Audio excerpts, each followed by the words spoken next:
At the National Cathedral this morning to honor former President Woodrow Wilson's birthday. John Duran was at that ceremony and spoke to a distant relative of Wilson, of the Wilson family, who says that he attends this celebration every year. Saturday would have been President Woodrow Wilson's 168th birthday, and every year since his passing a century ago, a ceremony is held in front of his tomb at the National Cathedral. It's an honor reserved for presidents of the past.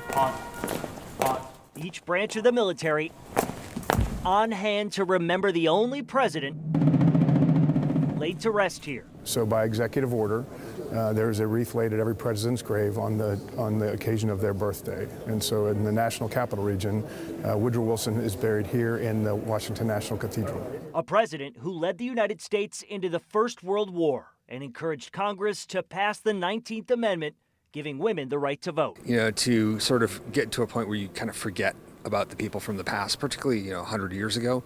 But events like this help us remember where we were. And I think a person like President Wilson also helps us think about where we want to go.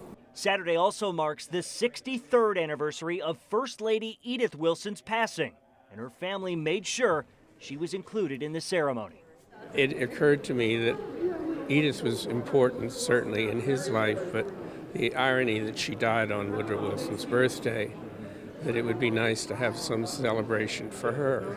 And so I initiated the orchids. Carrie Fuller is Edith Wilson's great-nephew. I'm the end, so it's important to be here for this. He's one of two surviving relatives that's old enough to remember her. Went to St. Albans. I grew up here in the cathedral. It's always been a part of my life. But sharing it now with family, with Edith, is very special because I came here several times with her. And he'll keep showing up as long as he can. In Northwest D.C., John Duran, WUSA 9.